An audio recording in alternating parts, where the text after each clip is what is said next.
Guys who married Bridezillas, what happened after the wedding?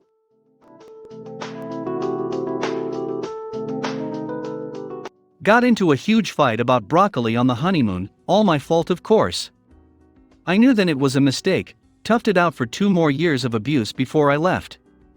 So glad I did. How was the broccoli your fault exactly? Because I hadn't previously disclosed that I liked it. We didn't even have any. I learned a lot about narcissism, mental illness and substance abuse during the next 2 years and have avoided them since. Good life lesson. As someone who used to manage a men's warehouse, I can't wait for someone to start the thread about prom moms. My buddy married a Bridezilla. She was a Bridezilla long before the wedding, and they had dated for about 7 years. I have no idea how they are doing. I just kind of stopped talking to him a few years after she claimed I ruined his birthday by remaining sober. I had driven 5 hours to be at his birthday. I really don't understand why people get offended if you don't want to get as drunk as they would like. Like, the fuck do you care if I'm drunk or not? Cheated whole time, left for an alcoholic guy who had more money. One of my mom's cousins married a groomzilla. They divorced after 3 months because he was beating her. Married for 7 years before I bailed, best decision of my life. Got married again 5 years later to a girl that just wanted a justice of the peace wedding, second best decision of my life. Courthouse weddings are the best. Ours was done in 30 minutes, and then we had Cajun food and sex. It was nice not being so tired from wedding prep and doings that you just felt like spending the honeymoon sleeping. The couple I knew, they spent tens of thousands on their wedding, and then a couple of years later she cheated on him with a much younger man. I knew a couple who spent £25,000 on a wedding despite having 3 kids and still living with the bride's parents.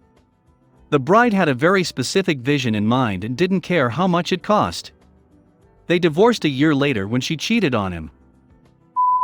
Divorce after 2 years, she moved her stuff out while I was at work. I cried, and then when I got remarried to someone new, I realized what real love was. Also, my ex shit herself on 5 separate occasions when she was blackout drunk, because she was an alcoholic. So I don't miss that either. 5 separate occasions? You'd think they would learn after the first time, let alone 4. I knew I would have been a Bridezilla.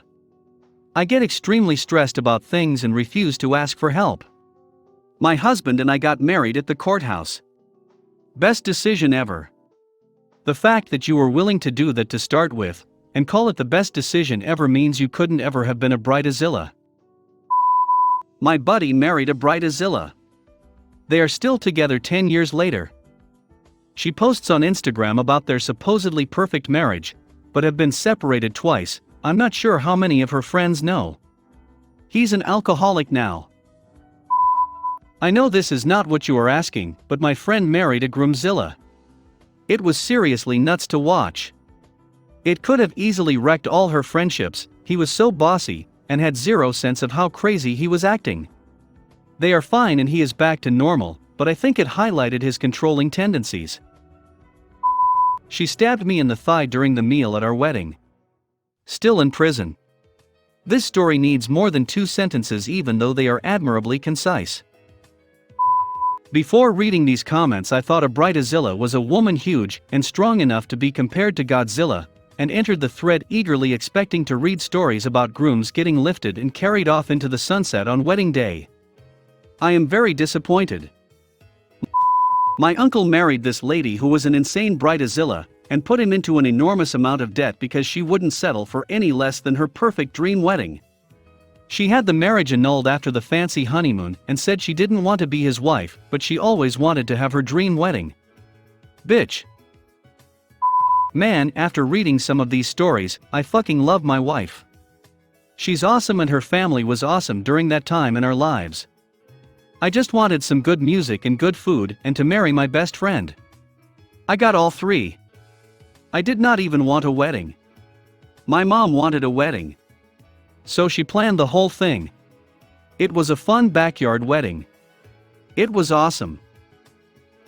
My cousin was an unbelievable Bridezilla.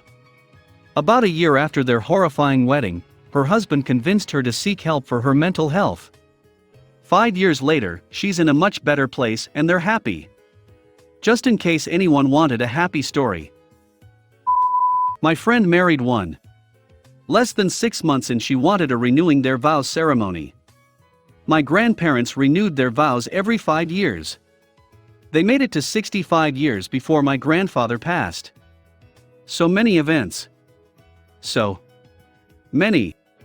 I can see myself turning into this person organizing a wedding as stress doesn't sit well with me.